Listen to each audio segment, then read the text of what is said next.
Bien, bonjour pour le groupe climatiseur. Je vais montrer, surtout à Ulysse, comment faire ce déflecteur et puis étudier, on avait dit, la vitesse à quelques mètres du ventilateur. Enfin, un petit peu moins sur la maquette que vous allez réaliser. Alors le déflecteur, je vais te le refaire de A à Z si tu veux. C'est assez rapide. Et puis on fera l'étude de SolidWorks Flow Simulation. Il faudra vérifier que le complément est activé dans les outils. Ici, tout en bas, il y a les compléments à activer. Donc on choisit un plan, on va faire une esquisse. Alors, je te rappelle qu'on va partir d'un élément cylindrique. Toi, tu prendras les dimensions qui correspondent à ton ventilateur. Pour l'instant, je fais juste une esquisse. Bon, je ne mets pas de dimension pour aller plus vite. Je vais créer un plan. Ici, et je vais faire une deuxième esquisse qui aura la deuxième forme. Sur ce nouveau plan qui va être parallèle à celui-là. Pourquoi? Parce que je vais utiliser cette fonction ici. Donc je vais partir de deux surfaces et SolidWorks va créer le volume qui est entre ces deux surfaces. D'accord? Donc sur le plan de face ici que j'ai pris comme référence, je vais créer un nouveau plan qui sera décalé, si tu veux, de la longueur de ta pièce.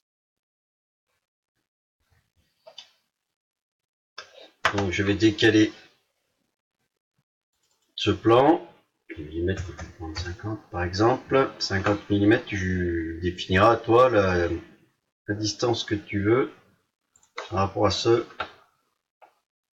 nouveau plan. C'est sur ce plan ici, d'accord, que je vais faire une nouvelle esquisse qui, cette fois-ci, aura une forme. Alors tu vas bien prendre une forme de carré, pardon, je vais me mettre voilà, de manière un petit peu plus claire et rigoureuse. D'accord, donc tu choisiras des dimensions ici, de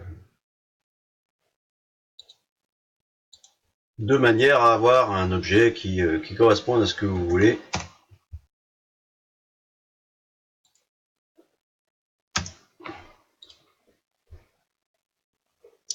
Voilà, j'ai donc deux esquisses et c'est là que je vais pouvoir utiliser la fonction bossage base lissée.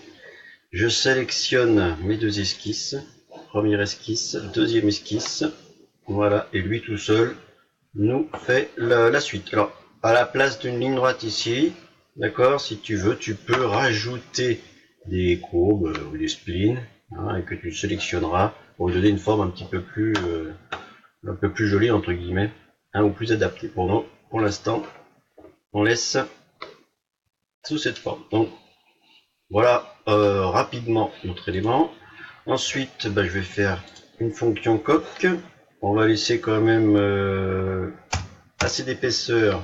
C'est pour flow simulation après. Voilà, je vais peut-être laisser un petit peu trop. Et puis ici, on va simplement enlever un petit peu de matière pour que notre déflecteur soit creux. Pardon. Donc sur cette surface, je vais faire une nouvelle esquisse. Est-ce que je suis déjà? Oui, je suis déjà sur l'esquisse, pardon.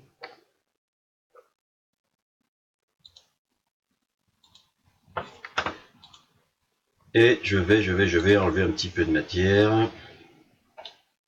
Voilà, peu importe la taille, de manière à obtenir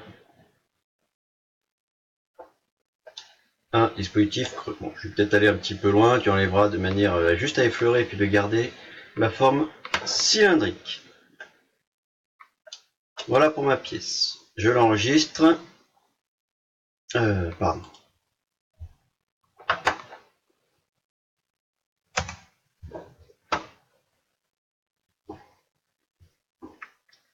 Et on va pouvoir faire notre étude sur Flow Simulation. Alors, je te rappelle qu'on cherchait à déterminer le vent qui allait encore souffler à une certaine distance et optimiser les formes de ton déflecteur ici de manière à garantir qu'à une certaine distance, on ait toujours quelque chose qui souffle. On va attendre que ça démarre. Ah oui, pardon, on y est. Donc on va faire un nouvel assistant. On a déjà, je crois, travaillé avec. Tu mettras un nom du projet si tu veux. On reste dans le système international, on reste bien en externe et on se trompe pas pour l'axe.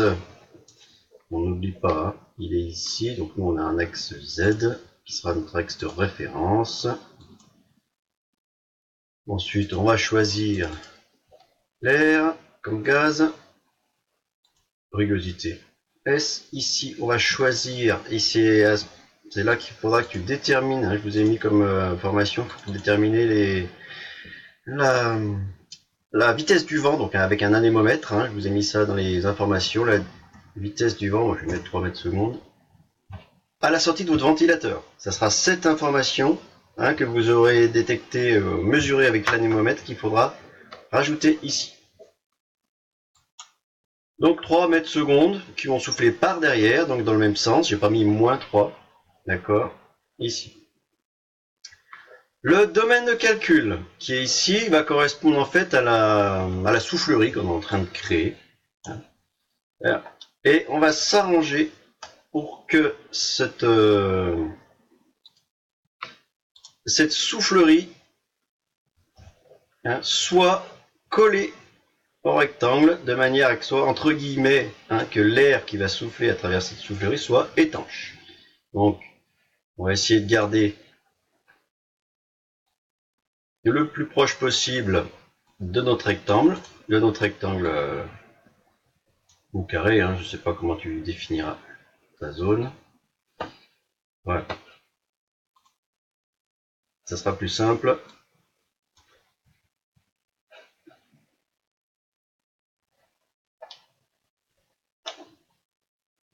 Je laisse calculer.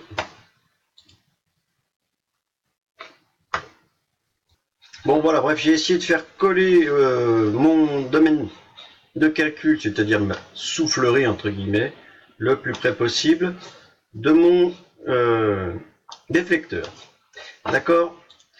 Ensuite en longueur, on va pouvoir l'agrandir parce que c'est devant que ça nous intéresse. Ok, même si c'est une maquette, là je suis à plus d'1 mètre. On va déjà rester à ses alentours. Derrière je peux fermer un petit peu, pas de problème. Voilà pour le domaine de calcul et je peux donc lancer le calcul. D'accord.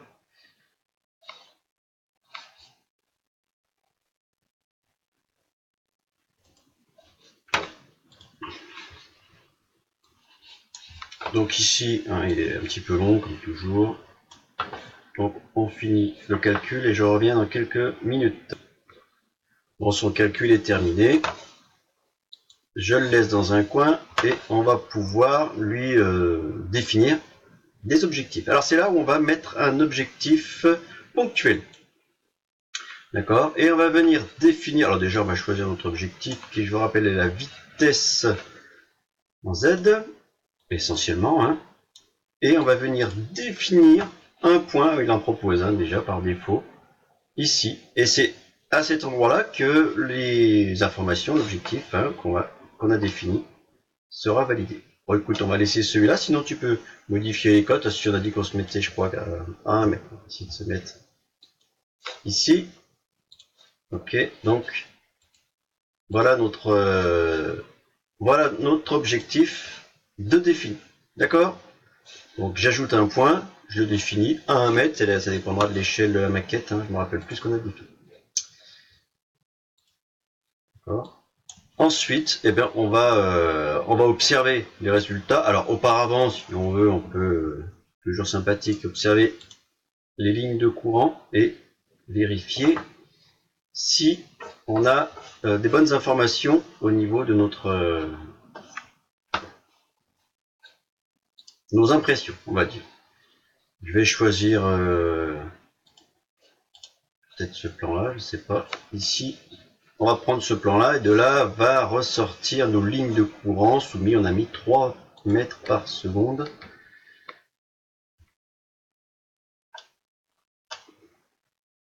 Voilà, donc ici il nous affiche une pression, c'est pas ce qui nous intéresse, mais simplement pour te montrer. Alors je vais provisoirement cacher le domaine de calcul. Voilà, simplement pour te montrer.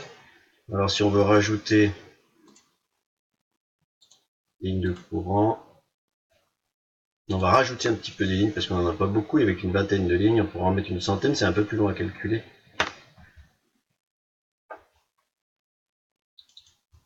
Mais ça sera plus réaliste. Voilà, donc on voit bien l'étanchéité entre guillemets que je t'ai demandé tout à l'heure en créant notre domaine de calcul ici, et notre valeur. Donc ici c'est la pression, nous on va vérifier en vitesse ici, et on a bien notre déflecteur. Si on observe bien, on a bien l'impression que ça va filer à travers. Donc moi l'information qui m'intéresse, d'accord, c'est notre objectif, il nous l'affiche ici, d'accord, vitesse en Z, un objectif ponctuel, et puis on va exporter sous Excel. Je pense que en version 2012 tu as que Excel. Ici nous on va pouvoir l'afficher directement, d'accord.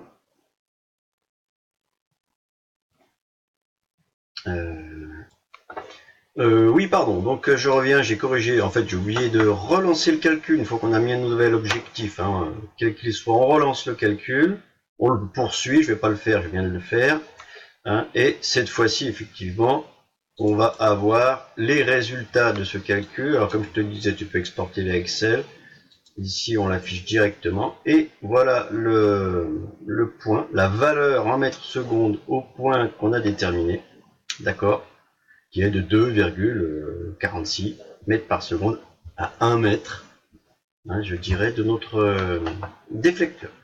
Voilà. D'accord. Donc si tu veux exporter vers Excel, c'est la même chose, tout exporté. Alors tu choisis le type de classeur, celui-là sera peut-être mieux. On exporte et on peut sauvegarder le fichier Excel de manière à l'exploiter pour la présentation. Donc on retrouve bien nos valeurs ici, plus tous les calculs qu'il a fait, et la courbe, donc notre valeur moyenne qui nous intéresse une fois qu'il a fait ses calculs. Voilà pour notre petit travail sur Flow Simulation. Ce sera tout, à toi de jouer.